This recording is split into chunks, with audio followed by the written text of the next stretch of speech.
안녕하십니까, 우정환입니다. 이번 시간에는 커뮤니케이션 API에 대해서 살펴보도록 하겠습니다.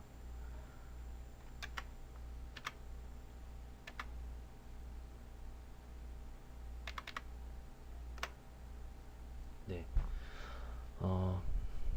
커뮤니케이션 API는 어떤 문자열이나 자바스크립트 객체를 가지고 비동기 방식으로 그 메시지를 주고받음으로써 여러 프로그램 간의 데이터를 이제 공유하게 되는데요. 이제 가장 그 커뮤니케이션 API의 중심에 있는 게 메시지 이벤트라는 것을 들 수가 있습니다. 메시지 이벤트라는 것은 그 자바스크립트 객체로 그러니까 두 지점 간에 주고받는 메시지를 말을 합니다. 그리고 그 자바스크립트 객체, 그러니까 메시지 이벤트에는 다음과 같은 속성들이 있는데요. 데이터, 그러니까 담겨져 있는 송수진하는 그런 메시지의 내용이 되겠고요. 오리진이라고 해서 그러니까 메시지를 보내는 쪽에 송신처 쪽 도메인을 이야기를 합니다. 그리고 그 라스트 이벤트 아이디와 그리고 소스, 그리고 포스트, 죄송합니다. 예, 포트가 있습니다. 그래서 이런 메시지 이벤트를 가지고 이제 커뮤니케이션이 일어나게 되는데, 첫 번째 타입으로 크로스 도큐멘트 메시징이라는 방식이 있습니다. 그래서 크로스 도큐멘트 메시징을 사용을 하면 둘 이상의 웹페이지가 서로 이제 데이터를 주고받을 수 있는데요. 네, 주고받는 방식이 굉장히 간단합니다. 그러니까 수신하는 윈도우즈 쪽에서 포스트 메시지를 호출하고 송신 쪽에, 죄송합니다. 네, 구현하는 것도 굉장히 간단한데요. 그 메시지를 받게 될 윈도우의 포스트 메시지 그 메소드를 호출을 하고, 그 수신하는 곳에서는 그 자신의 윈도우즈에서 온 메시지 이벤트 핸들러를 이제 만들어주게 됩니다. 네. 이에 앞서서 제가 간단하게 그 저희 웹서버를, 웹사이트를 두 개를 만들어 놨는데요. 하나는 HTML5라는 것과 HTML 50이라고 해서 두 개를 만들어 놓고, 네, 여기 index.html 안에 이쪽 그 iframe을 집어넣어서요. 그 프레임 안에 그 HTML50에 있는 페이지를 콘텐츠를 담게 해놨습니다. 그래서 그 이쪽 HTML5 사이트에서 HTML50에 있는 사이트로 메시지를 보내게 된다는 거죠. 아이프레임 안에 있는 페이지에게 메시지를 보내는 그런 소스를 구성을 해봤습니다. 보시면 8880번 포트를 사용을 하고요. 이쪽 HTML50에서는 8881로 사용을 하게끔 해서 지정을 해 놓았고요. 그걸 바탕으로 해서 제가 페이지를 이런 식으로 구성을 했어요. 그러니까 이건 index.html 페이지이고요. 그리고 그 안에 보시면 초기화하면서 타이머를 지금 설정을 해서 1초마다 한 번씩 그 샌드 메시지를 호출을 하게끔 해놨습니다. 그리고 그 샌드 메시지 안에 보게 되면 이 HTML 페이지 안에 있는 아이프레임 쪽에다가 이제 메시지를 보내게끔 되는데요. 이 아이프레임 내에 있는 페이지를 보게 되면 이런 식으로 돼 있다라는 거죠. 이곳에는 바로 그 이벤트 핸들러를 등록을 해 놓고요.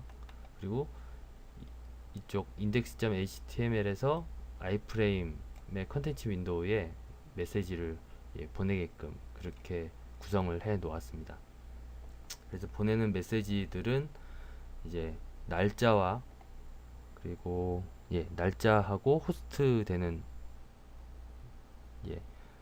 죄송합니다. 날짜와 랜덤하게 숫자를 계속 생성을 해서 그 생성된 숫자를 계속 보내게끔 이렇게 만들어 놨습니다. 네. 일단 네,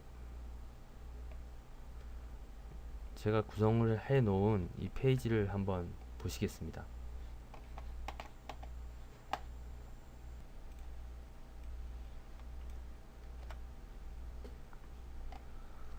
네, 실행을 시켰는데요.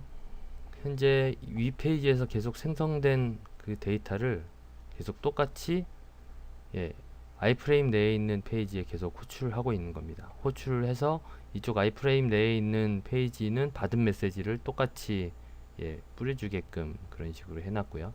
계속해서 메시지를 보내고 받는 것을 보실 수가 있겠죠. 이런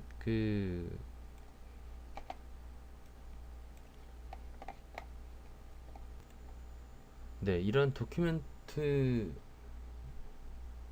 크로스 도큐멘트 메시징의 특징은 다른 도메인 간의 메시지의 교환이 가능하다는 걸 예, 알아두셨으면 좋겠고요.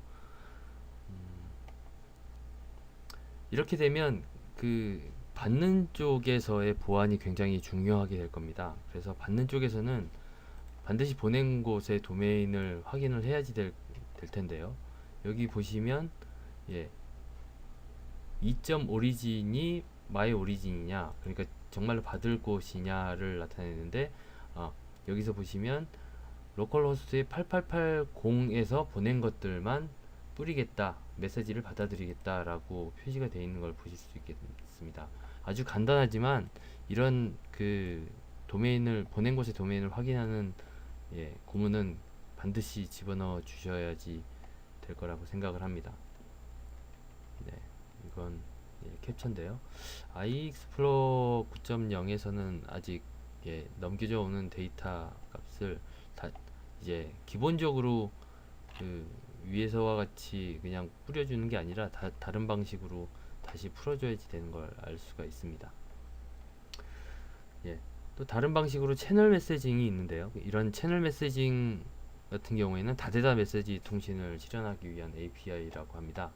그래서 이때 채널은 두 개의 포트를 가지는데요. 포트는 포트 1번과 포트 2번이 있습니다. 그래서 A라는 채널과 E의 채널이 통신을 두 개의 채널이 통신을 할 때는 A 채널 포트 1번에서 보낸 것들은 채널 B의 2번 포트에서 받게 되고요. 다시 2번 채널 2의 A 포트에서 보낸 것들은 다시 채널 1의 포트 2번에서 받는다든가 이런 크로스돼서 메시지를 주고 받는다는 걸 먼저 생각을 해 두시고요.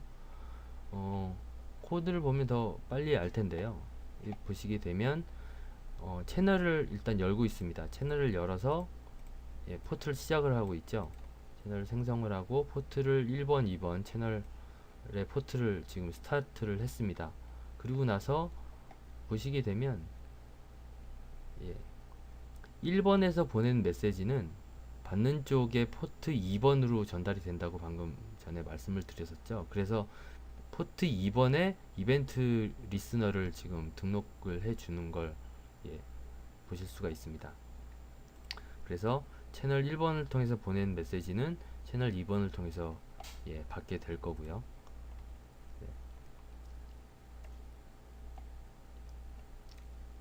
이것에 대한 예제를 한번 데모를 한번 보시겠습니다.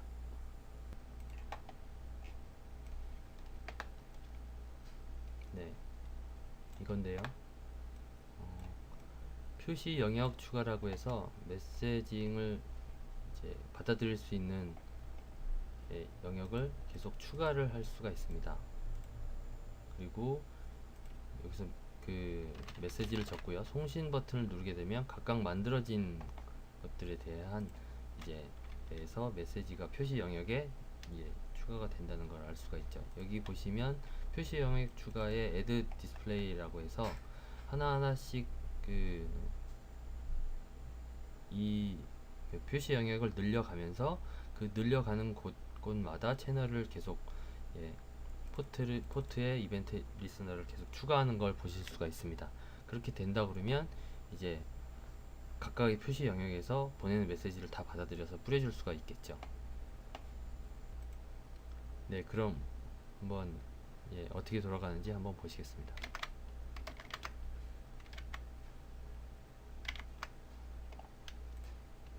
보호번호로 다시 페이지를 표시하고요. 표시 영역을 하나 추가를 합니다. 그리고 메시지를 던지겠죠. 그리고 다시 하나 추가를 하고, 이번에는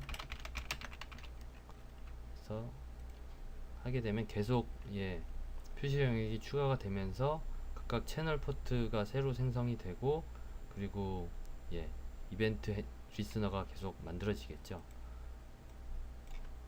그래서 보낸 메시지들을 새로 받는 걸 보실 수가 있습니다. 이것 위에 그 포트 쉐어링이라고 해서 포트를 공유해서 커뮤니케이션을 하는 방식이 하나가 더 있는데, 이 부분은 제가 좀 더 살펴봐야지 될 것 같습니다. 그래서 이 부분도 추후에 제가 다시 구현을 하게 되면 업데이트하는 방식으로 한번 해보겠습니다. 완벽하지 않지만 이렇게 해서 커뮤니케이션 API도 살펴보았는데요. 이런 그 메시지가 주고받는 방식이나 이런 비동기 방식으로 주고받는 이런 방식들이 이제 커뮤니케이션 API에서만 사용이 되는 게 아니라 추후에 알아보게 될 웹워커나, 그러니까 서버 센트 이벤트나 뭐 이런 것들에서도 같이 공통적으로 이런 API가 사용이 된다라는 것이 이제 장점이라고 할 수 있는데요. 이제 점점 강좌가 진행이 되면서 비슷한 구문들을 계속 보시게 될 겁니다. 오늘은 간단하게 커뮤니케이션 API에 대해서 살펴봤고요. 다음 시간에 다시 뵙도록 하겠습니다. 감사합니다.